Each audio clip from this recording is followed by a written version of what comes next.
All right, we are live. Trey, Elton, I'll see you at the Q&A section.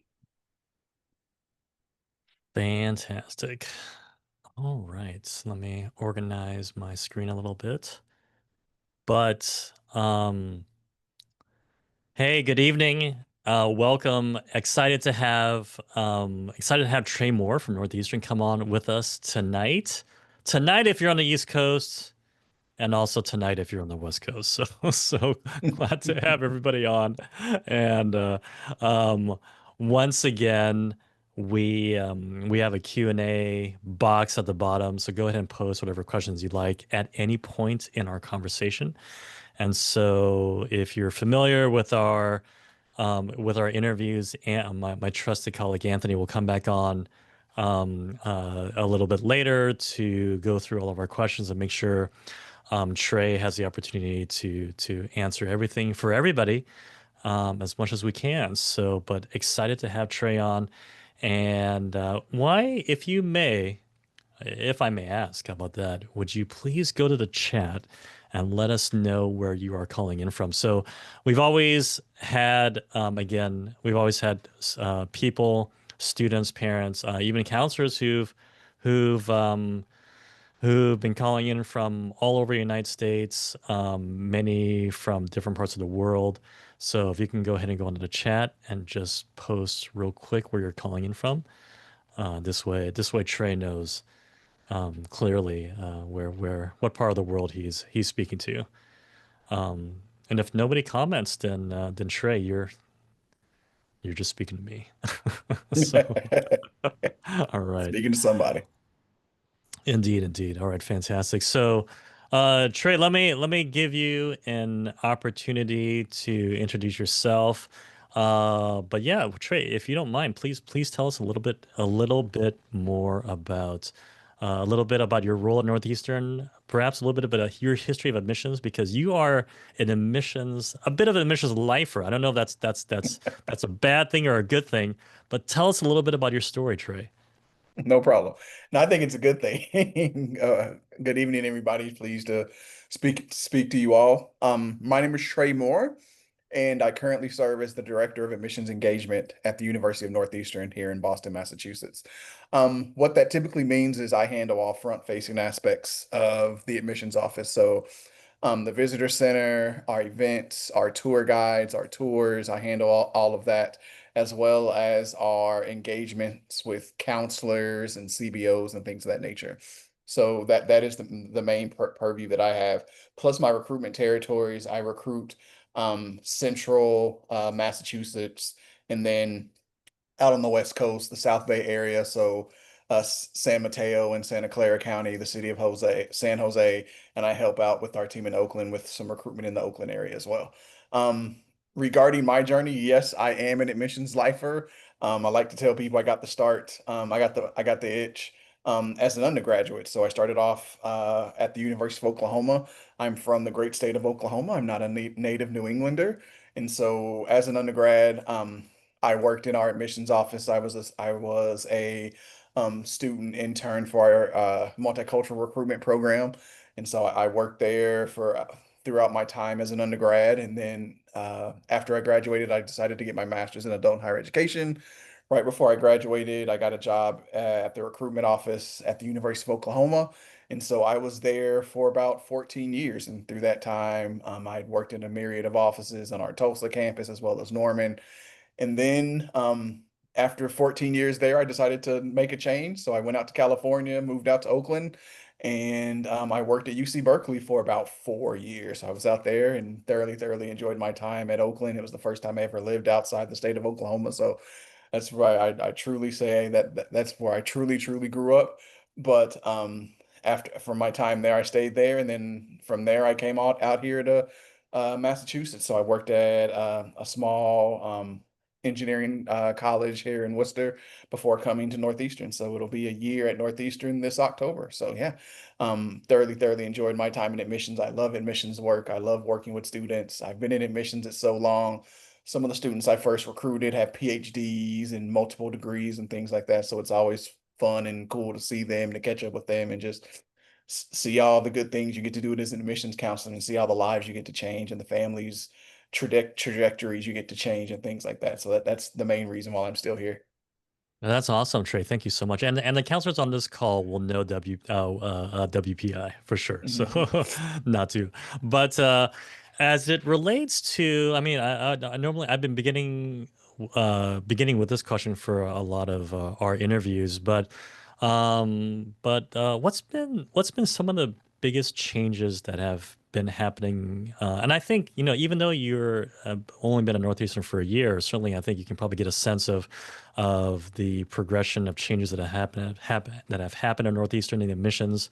I think 2020 certainly was a big change. There's some changes with testing. Certainly 2022 and 2023 are not the same as 2025. So, like, if you were to say what makes 2025 different than, let's say, 2020, what are some of the biggest things that you would point out? It's a good question. So, um, first of all, like you said, start off with you said with testing, coming on the heels of the pandemic, like most universities, Northeastern, um, uh, adopted a test optional policy. So students that were applying to Northeastern, they had the option to submit their ACT or SAT scores, or they didn't have to. So since the end of the pandemic, I know some universities have gone back to requiring tests, but Northeastern is going to be test optional for the foreseeable future. So we have decided to that would be our mandate and things like that. And then one of the biggest things about Northeastern is sort of the expansion. In 2020, we didn't have an Oakland campus, and so I believe in early 2021, we purchased what used to be Mills College in Oakland. For all my folks in the Bay Area in Oakland that have a history in Oakland, we purchased Mills College, and so now it's Northeastern's campus in Oakland, and so that was a really big change for us, and we've changed it around, but it's the ethos of Mills College, that dedication to the community and to education and community justice and things like that. You'll see that everywhere on our Oakland campus, and we've really jumped in and had a partnership with OUSD in the Oakland area and things like that with our Oakland Opportunity Scholarships for graduates from OUSD and the Oakland area and things like that. Also, we've expanded in New York City. So we partnered with Marymount Manhattan College, and so we've partnered with them. So we have a group of students every year that start in New York City. So this is the first cohort of what we like to call our New York City scholars. And so these are students that start their first year in New York City, studying and living and learning in New York City before coming to Boston for their second year. We've also expanded our London offering, so students can have the opportunity to be a part of our London Scholars Program and be in London for a full year before coming back to Northeastern. And now we've also offer a fully realized UK degree, so students can actually apply to our London school through the UCAS application system and actually stay in London for all 3 years and get a UK degree. So that's another change that's happened since 2020. So, the big things that have happened at Northeastern in just these 5 years is the testing policy and the expansion of the offerings we offer undergraduate students. Those are two big things. I'm gonna break those down, and we're gonna come we're gonna come to all the expansion ones. I've got a question later. Let's break that one. Let's break the second part down a little No bit later problem. in this call, and let's talk about the first one with testing, because I feel like I think truth be told, I think the reality, the impact of testing on like admissions decisions has evolved even over the course of the last 5 years. I think when 2020 hit and most colleges went test optional, I think it was really very test optional. I think there was a lot of a very fair consideration with where students are coming from. But certainly in the past year, there's been a fair amount of very notable schools, including Ivy Leagues, that have come out and said that they really believe that the test score is a like a determining factor, and it's a very notable piece in the admissions review process. So let me ask you, like, what is Northeastern's approach to reviewing the test score, and has it changed since, like, say, 2020 or even 2023, which I also think is probably a little bit different. What are your thoughts on that? That's a good question. So my thoughts and the way we look at it is if the student is the test score is just one piece of what who the student is and what they offer and things like that. So not all students test well, not all students do well on that particular day when it comes to test. So We don't think how a student performs on one test one day is an accurate description of, you know, the academic picture of the student. So if a student decides they don't want to submit their test, that's quite all right. We won't look at their test. We will look over their application, and it'll go from there. If a student decides to send us their test, then great. That's just one more data point that we have to review when we are reviewing their application. So it's truly up to the student if they want to submit their test and not. And more important than that, through looking at the data, since we've been test optional, we've seen the academic records of the academic prowess of our incoming students has not changed. It hasn't faltered since we've gone test optional. It's actually increased. You know, it's been gone up since 2020. So, you know, that's one of the main reasons why we're going to be test optional for the foreseeable future. Got it, got it. So what I hear you saying is that like your own internal metrics have shown that there hasn't been a substantial difference in students who are coming in, and so far so good with regards to their own, like say graduation rates, long-term viability, those kind of things. Um, and I don't I certainly bring this up because I think there are other schools that have been public, have certainly, maybe the schools. I mean, we interviewed Carnegie Mellon last week, and he certainly did say students should plan on taking the test, and this is where, short of saying that is required, but at least trying to encourage students to really consider it, plan on it, and do the best that they can, right? So I think certainly every school is going to be different, but from what I hear you saying is that Northeastern really, if you have it, and it's an asset to you, then it's great. But you're saying that it's not an overwhelming factor in the review process. That is correct. All right, fantastic. Let's let's transition over to like a more exciting question about artificial intelligence, Trey. And so you can imagine that students out there are generating content, maybe essays, even if you will, sometimes using AI generators. And I think question for you is that what is the admissions office purview on students using these kind of tools? And then let me ask you, like, there's also been other admissions offices that have been forthright about saying that the admissions offices are using AI technology to also help part of the review process. Can you shed a little bit of light on maybe on the student side, but also on the admission side, what's the university's perspective on AI and how it's being used on campus?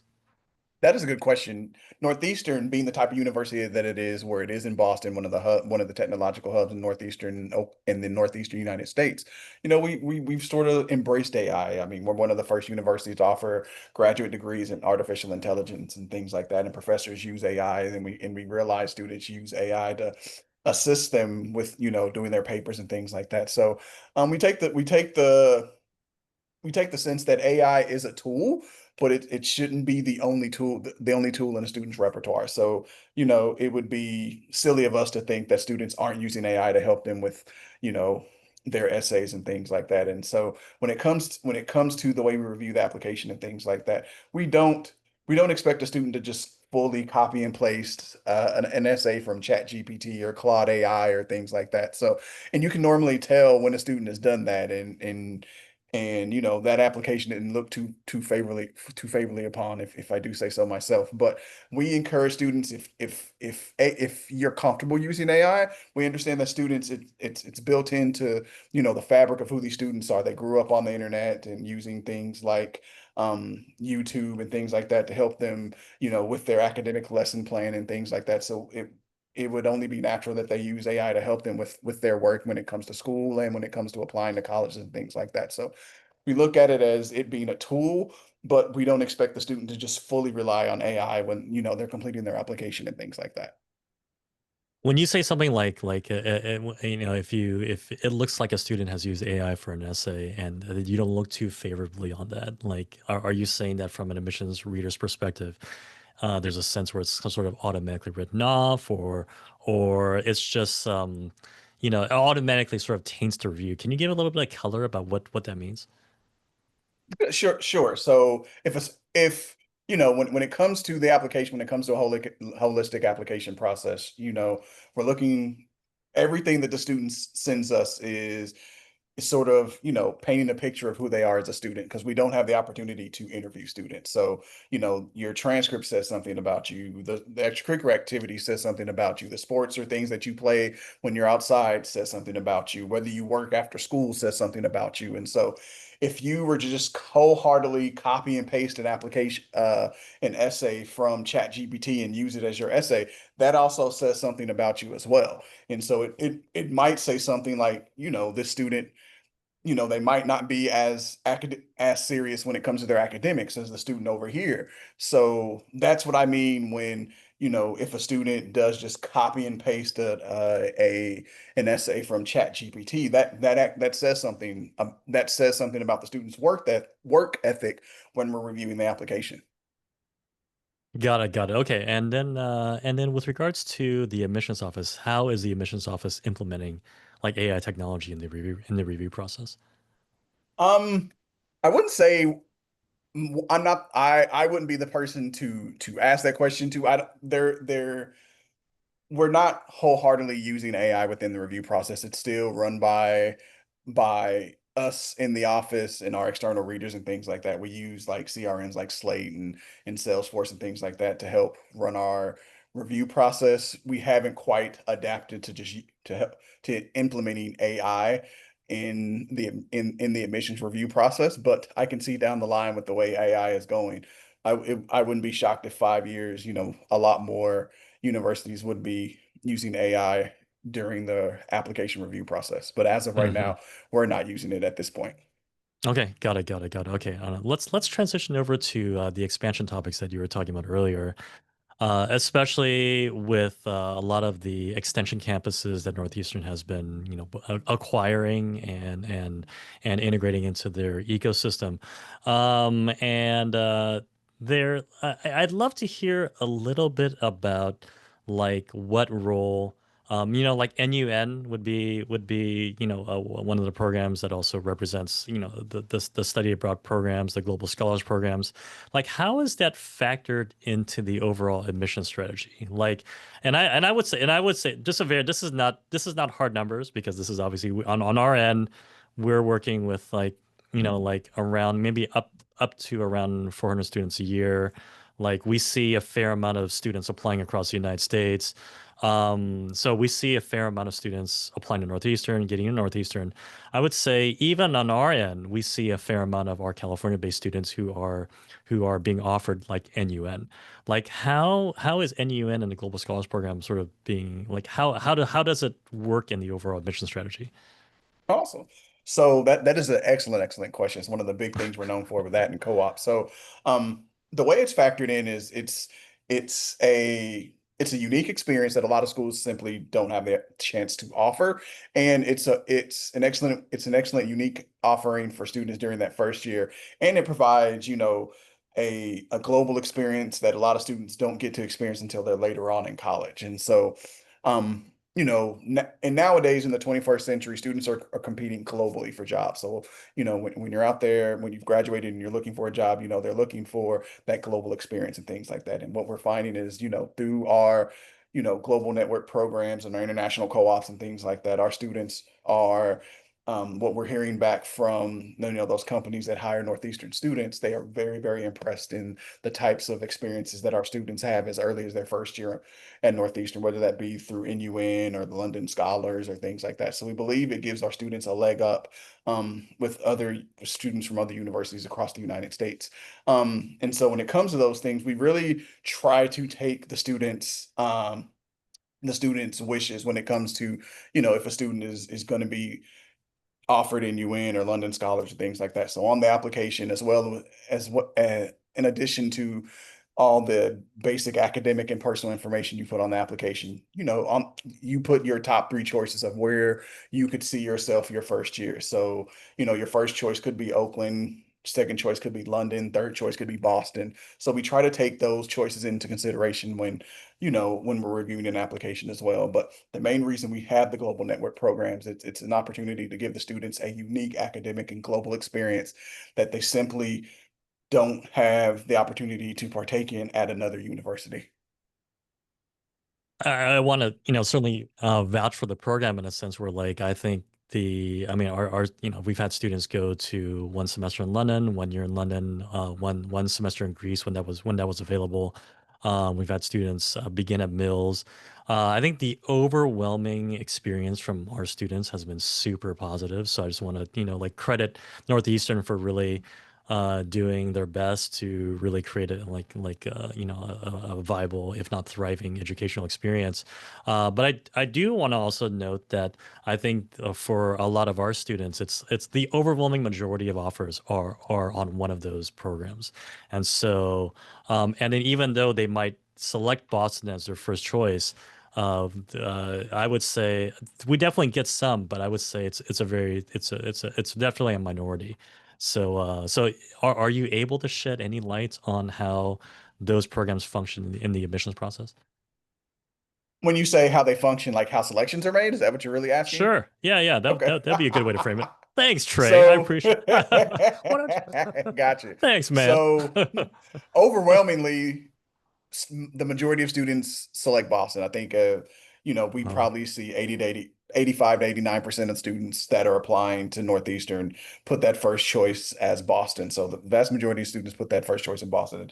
And simply put, um, we've seen an increase in applications. This past year, we had over 105,000 applications and things like that. And the way Northeastern is structured and things like that, with the increase in applications and things like that, um, if for all the students that are admitted to Northeastern for that first year, we simply wouldn't have the space to put all of them out and on our Boston campus first and foremost. So that's one of the reasons right there why we have the global network program and things like that. And then when it comes to that, also what goes into that selection is, the students' academic interests and things like that. And then, some of the experiences they've had as high school students and what they might be interested in, things like that. So all of a combination of all of that goes into, the selection not only of their admission or not into Northeastern, and if they're going to be selected into a global network program. Also, how the student applies goes into it as well. And when I say how, not like which application you mean, I'm talking about which deadline you use. So at Northeastern, we have early decision, early action, and regular decision. And so what we've seen for the past 5, 6 years, students that have applied early decision, those are the students that are more, I'd say, excited, gung ho about coming to Northeastern. Those are the students that have the higher academic tier, and things like that. And so, we've seen for the past few years, about half of the students that come to Northeastern, are from that early decision tier and things like that. So that also plays a role in to which global network experience a student is going to have their freshman year as well. does that impact whether students more likely to get the Boston campus if they're applying on early decision? I would say, if you really want to come to Northeastern and have Boston be and you really want to start in Boston, putting your best foot forward would be applying either early decision 1 or 2. Okay, got it, got it. That makes total sense, and perhaps maybe the kind of estimate data point that you just mentioned, which is like you're saying that half the students who are being admitted in half the students in the freshman class are by and large admitted on early decision. I not admitted the students that select to come to Northeastern. Okay, got it, gotcha. Right. So half of the class that actually came Yeah, in on early decision. Okay, understood. yeah. Okay. Um, let's talk about co-op because co-op has been such a differentiator for Northeastern, and I think it's becoming a little bit. I think as counselors, I think we've been selling it for a long time, trying to communicate to students. I think with the topsy-turvy job landscape that is currently in place right now, AI changing everything. I think the co-op program is becoming way more popular, and rightfully so. However, there's been certainly some comments, whether it's on Reddit or other college boards, especially in the humanities and maybe less predefined fields. Sometimes there are some concerns about are there enough co-op opportunities for people outside of business, outside of STEM, outside of engineering. Can you give us maybe a little bit about how Northeastern is is really cultivating this co-op program, and whether there are really true options for students across the different colleges at Northeastern. Yes, that is a very good question. So, when it comes to co-op, it's the one thing we're known for more than anything else. We've been doing co-op since pretty much our inception here in Northeastern. It's built into the framework of who we are as a campus. You know, our first tenet is experiential learning. So we believe in the best way a student will learn because they actually get out there and get their hands dirty. And so, there are thousands upon thousands of co-op experiences that students have. And so, it's one of the most important decisions a Northeastern student is going to make. So we make sure that the co-op experience that a student has, they have as much information as they possibly can before they go into their co-op. So they take a class before the semester before they even go to co-op, and so within that class they learn the basic skills of creating resumes and doing cover letters and interview prep and things like that. And then you're working with your academic advisor and your co-op advisor to find the co-op that's right for you to apply to and things like that. And so all the various colleges and majors believe in the co-op system and things like that. So students, no matter what their major is going to be, whether it's 18th century British literature um, or chemical engineering, you're going to have a plethora of co-op opportunities that are going to be available to you. With that being said, the co-op opportunity is what you make of it. So, we believe at Northeastern, we give you the tools to find the co-op experience that's going to be best for you. Once you're there, it's up to you as far as what you get once you give to that co-op experience once you're there. But we make sure beforehand that you're as prepared as you possibly can to engage in that co-op for that 6 to 8 months. I'm kind of curious, like how does Northeastern cultivate this network of co-ops, right? So I mean, certainly it seems like there are some either again clear partnerships or maybe soft partnerships with corporations. But how is this network built? And you also mentioned that if you said 18th century, like if whatever your background is, like if I were like say a ceramicist, would I, are there co-op opportunities for me? So maybe I'd love to hear a little bit about how Northeastern is cultivating that co-op network, and are there really a plethora of varying co-ops other than just ones in business and engineering? Exactly. So the way we cultivate the network is one through experience and word of mouth. We've been doing co-op for so long, and people have heard of like people that have hired our students that have been on co-ops and things like that have had such positive experiences that they've decided to dip their toe into the co-op field and enter in contracts with us to have us have co-ops and things like that. So you know that's probably one of the biggest way we've expanded our co-op network is just the wonderful experience that companies and places like that have had with our students, that they want to invest more in our students' education and invest more within co-ops and things like that. And of course, Northeastern has sought out co-op contracts and agreements with others throughout the country and throughout the globe, really. And so we've kind of adapted that two-prong approach when it comes to co-ops and things like that. And we truly believe that there are co-ops for any and all students on Northeastern campus. Though I don't really know what a ceramicist does, I can't, but I'm pretty sure, if that's truly what they want to do, we'll find a co-op for them, either here in the New England area or somewhere in the United States. Eh, I'm just speaking on behalf of my wife. My wife is a ceramicist. And I was just like, Oh, nice. she makes ceramics. That's the Oh, that's the cool. yeah, Like yeah. from the movie Ghost. Yeah, it's something that we do every night at home, Trey. It's Nice. um another webinar for another time. But no, I appreciate that. Let's maybe jump to another question before we kind of open up for questions. And I know we have a good batch of counselors on our call today, so I'm looking forward to questions coming from them. But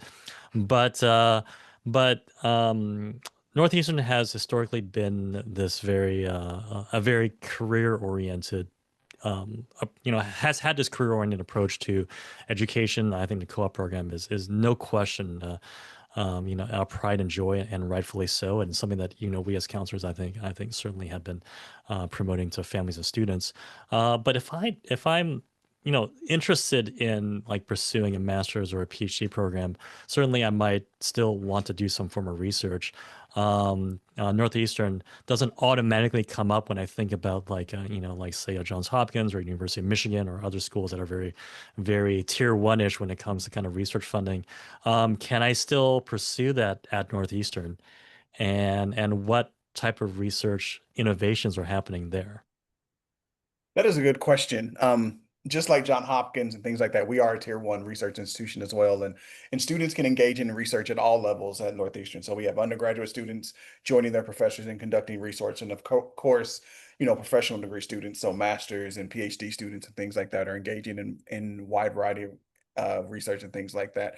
When it comes to things like that, I'm thinking of, in core ecology of computer science, like I talked about with AI and things like that. It's one of the things that's on the horizon. So students are doing research there. One of the students that I got to work with when we were doing um, our new preview day and things like that, and working with students that were doing excellent research in speech pathology and things like that. Northeastern is actually one of the leaders when it comes to speech pathology in the Northeastern United States. So there's a lot of great research going on in that field as well, and things like healthcare and innovation and things like that. You'll see a wide range of research opportunities for students at all levels, but especially when it comes to those students that are pursuing those professional degrees. They're going to be expected to do research. They're going to find a plethora of avenues to conduct their research while they're getting that advanced degree at Northeastern.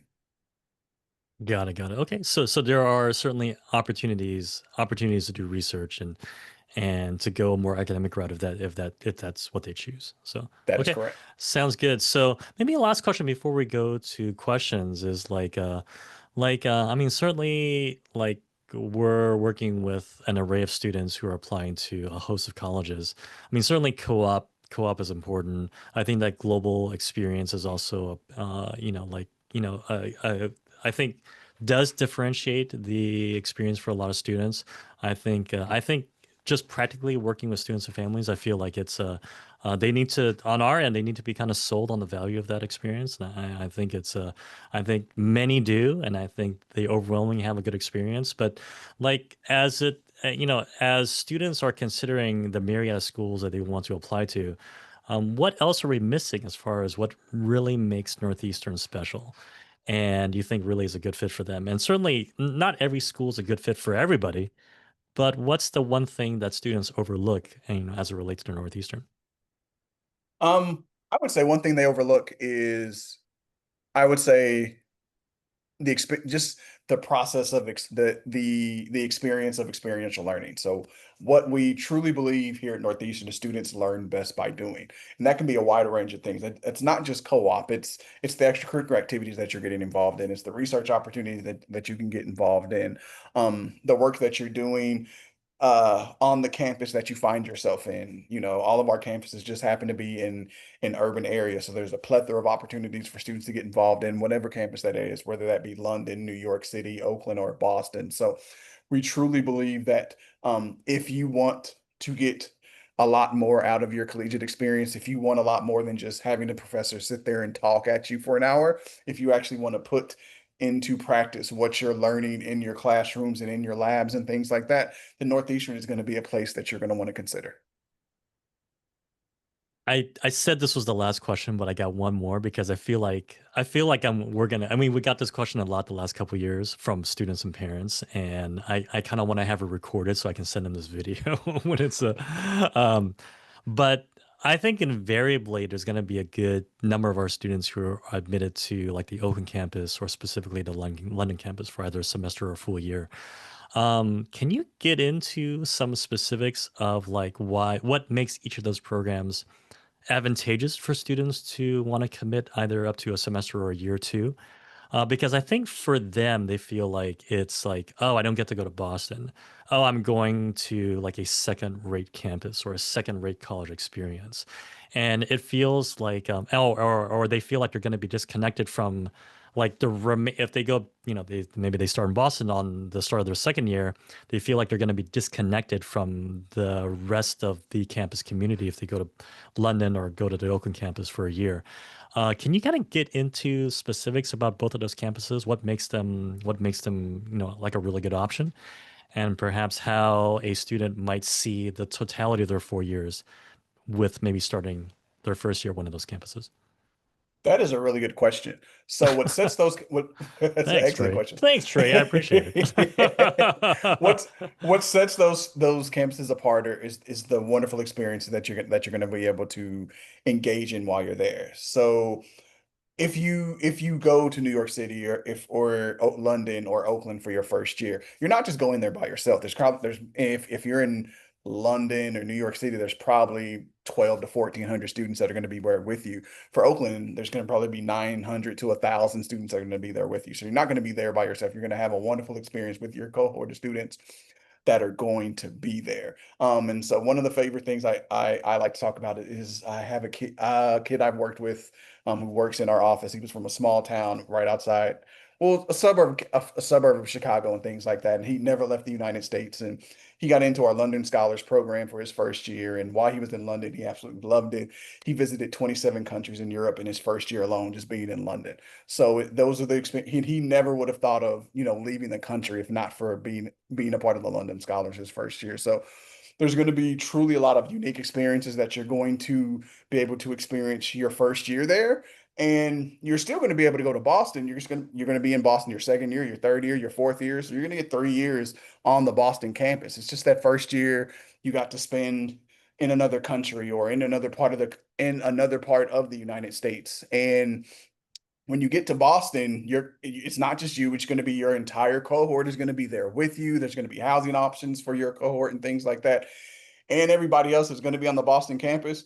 They're eventually going to go abroad or have another experience just like you had. You just had your experience first.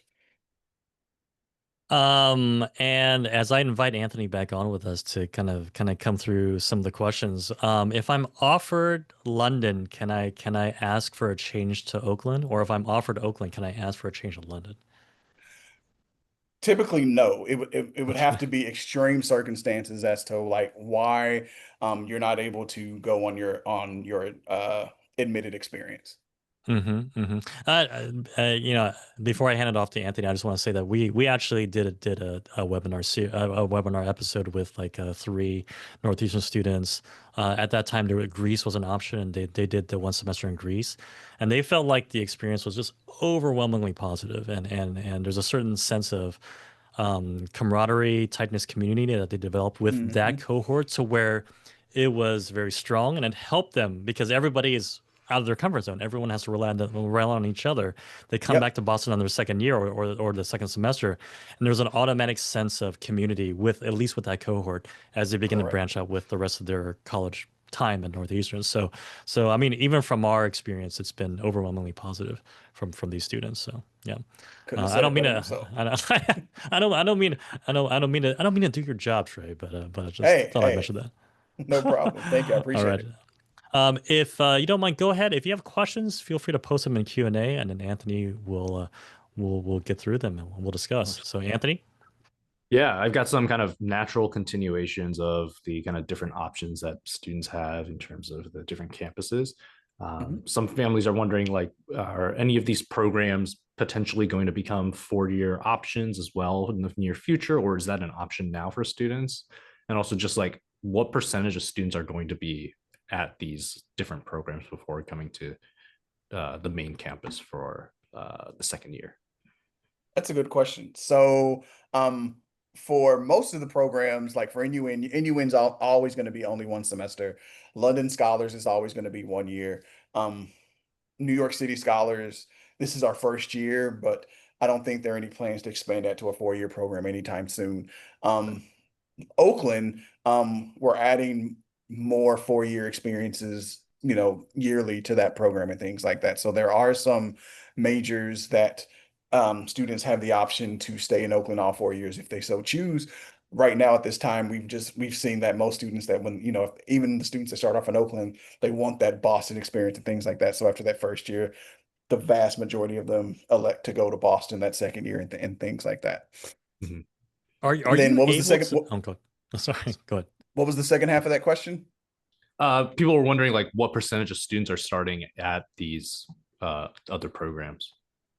For their incoming freshman year, I'd say it's probably close to about 40 to 45% of students are in one of our global network offerings other than Boston Wow. to start their first year.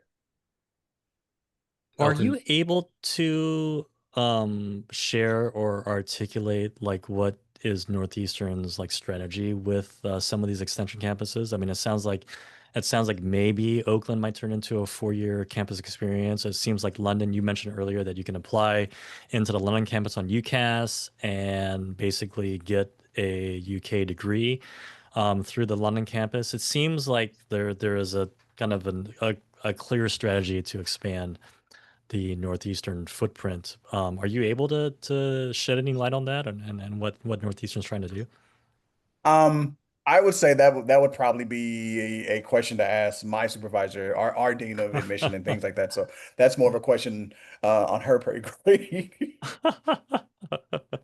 I'm just trying to see if, whether there's any other campuses looking to buy, like you guys are looking to buy and looking to acquire and see what Well, happens. we have 13 campuses total. So, Uh, but though the Oakland, London, and the one with New York City Scholars are in Boston, are the only ones that have graduate programs. The other ones, like there's a campus in Seattle, there's one in Vancouver, there's one in Arlington, there's one in Miami, and things like that. Those are primarily for like graduate students and things like that. But the four I named, they are the only ones that have undergraduate options for students. all right. I think there's a few more awesome. questions, Anthony, on that. Yeah, I guess a natural follow-up question if you have, a lot of students who are starting in, places other than Boston and coming towards Boston, is there going to be an expansion of housing and residence halls as well when we're thinking about near future? That is always the question. I don't believe there hasn't been an expansion in housing in Boston. I think the last expansion was like in 2000, the early 2020 or 2021. That was the last housing expansion. That's always something that's on the horizon for not just Northeastern, but any university and things like that. As we've seen, the number of applicants rise, there's got to be spaces to put those students and things like that. Right. The good thing for students that are part of our global network programs, we do have guaranteed housing for them. So if you start off in Oakland or London or New York City and things like that, you are guaranteed a spot in housing for that second year. Mm, It's optional, so you don't have to take it if you don't want to. But if you do want to have that space on campus, it is reserved for you for that second year. got it. And then a question also about the NUN program of like, are you allowed to select the campus and kind of what decisions are allowed at that point? Yes, so when it comes to NUN, the the campuses, the program that you can select is based on your major. So if I was an electrical engineering major, normally they're anywhere between 9 to 13 NUN sites, and so not every major is offered at every site. So I would only be able to select the site that offers the major that's my major. Okay, got it. And then interesting question around hiring freezes affect and co-ops of like, if people are going into a little bit more uncertainty with job search and things like that, does that potentially kind of affect how students are kind of engaging with the co-op experience? I would say when it comes to hiring freezes and things like that, um that would probably affect the number of co-ops that that a company could offer and things like that. But that is going to be something that a student is going to work out with their co-op advisor and things like that. Sure. Let me throw in a question that I feel like came up, I think, with our other admissions people that we were speaking with. But like certainly there is some volatility or uncertainty as it relates to how the Trump administration is pressuring universities, and I think there's been a lot of public and a lot of not public, sort of activity about sort of trying to be aware of budgeting, making sure that, um, schools have the resources to do what they need to do. How is Northeastern perhaps adjusting and or preparing for this type of environment? That is a really good that is a really good question. Um, you can Thanks. you can only control what you can control. Yeah, So, like I said, Northeastern, we we don't have any say so over how much aid the federal government can say they can offer a certain university and or anything like that. All we can do is make sure we're doing what we can to make sure the quality of education that we offer our students does not lack, and making sure the student, no matter where they come from, has a genuine experience when they come to Northeastern. So that's been our guiding light. So we understand there's a lot of volatility and things like that. Some things we can control, some things we can't control. So the things that we have control over, we try to shepherd those funds and things like that the best way we can. And then the things we don't have control over, we try to forecast, if A happens, then we'll have to do this. If B happens, then we'll probably need to do that and things like that. So that's pretty much um the uh the path we've decided to go down. got it, got it. I have one last question if our audience doesn't have any more. But with regards to like how major factors into the admissions review process, I feel like I think it's been well documented that there's the applicant pool that is normally applying in with like like historical like engineering or maybe specifically like computer science. Maybe that's shifting a little bit more towards data science right now, but certainly where there are more applicants with a fixed amount of spaces, that tends to make it a little bit more difficult to gain admission into that particular program. But and I think some schools, maybe specifically even UC Berkeley out here, has been very clear about majors that impact the admissions review process. How do majors factor into the review process at Northeastern? And is it purely just a number of students, number of applicants per number of spaces, or is there something else that Northeastern is thinking about as it reviews students and their intended majors? No problem. I see you mentioned my previous institution. I'm gonna put on my Berkeley hat and mention impact. Please. We We'll don't go have to it. that web. We'll go to that web like that has impacted majors, and we'll just talk through every single one of them. Have a good time. Yeah, I remember those Uh, conversations. yeah, Oh, yeah. but the different I can talk about one of the differences we have between Northeastern and a university like UC Berkeley, where you're admitted to a specific college or anything like that. And Northeastern, you're not admitted to a specific college. You're admitted to Northeastern as a whole. And then Mm, once you've been here, you're sort of released to your college and things like that. So that helps with when it comes to, there aren't a certain number of seats for majors and things like that. So that takes a lot of pressure, off students and things like that. And we realize that, students are going to change their major, one or two times before they get here, and students might not have a major in mind. So we have things like the Explorer program that helps students, explore different academic avenues, and help them decide on a major program that might best suit them. But I say all that to answer your question. The major you put on the application really doesn't determine, your admission status or anything like that, simply because you're not admitted to like the Corey College of Computer Science or Bouvet or anything like that. You're admitted to Northeastern as a whole first. got it. Got it. Terrific. Thanks, There Trey. was, yeah, there was a follow-up question about kind of the impact on like international applicants and things like that. Is there any forecast on what that might look like, or have you seen kind of that with the kind of freshmen starting now with issues with visas and things like that?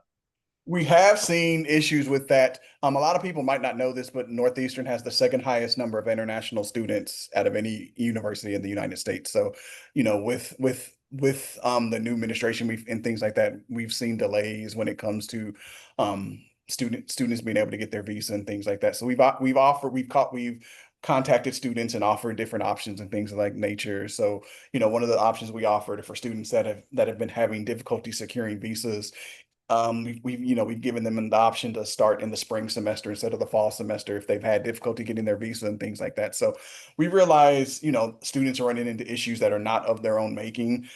So we're trying to alleviate those roadblocks as best we can. Sounds good. We're moving back to kind of testing and a question around like test optional in terms of like, are you able to share numbers with regards to like how many students are submitting tests compared to not submitting tests and what that looks like for admits? That I don't have offhand. I can say that, another a question I have been asked about testing is, if a student should submit their test or not. And when we tell students, if you're in the middle 50% of, the test scores we normally receive at Northeastern, then uh we'd say if you want to submit your test, then you basically can. And so that middle 50% at Northeastern is between 1470 and 1520, I believe. So, students that are submitting tests, those are the types of scores that we're seeing from students that are submitting tests. Got it.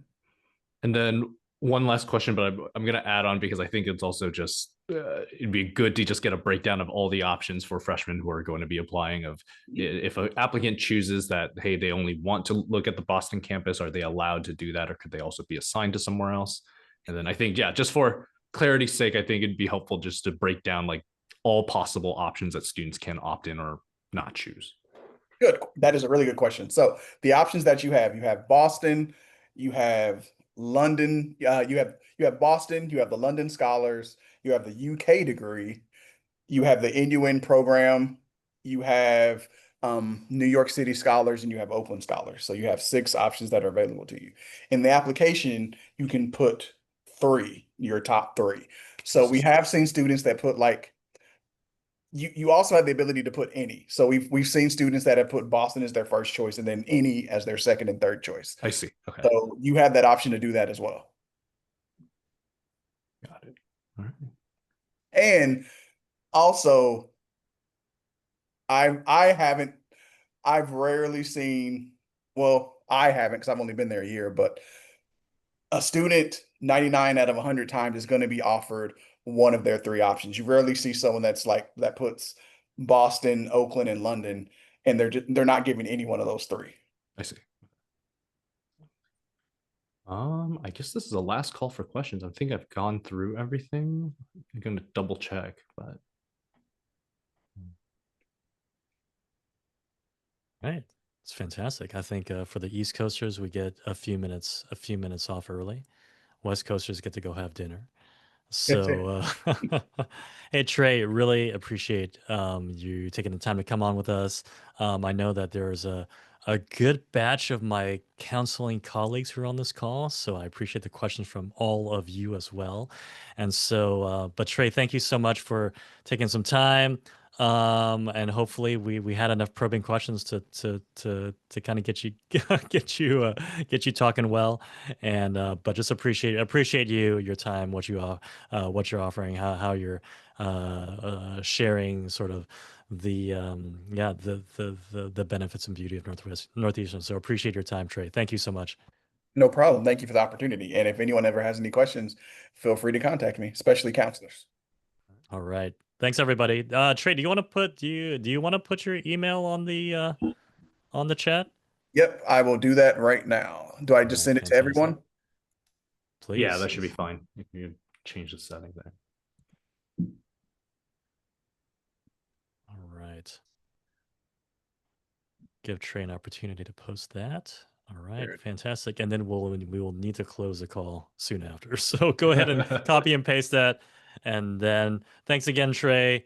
Get some rest. Anthony, get some dinner. We'll see you all on the next call, next webinar. All right. Take care, everybody. Hey, everybody. Thanks, Trey. All right, bye. All right, bye. Got it.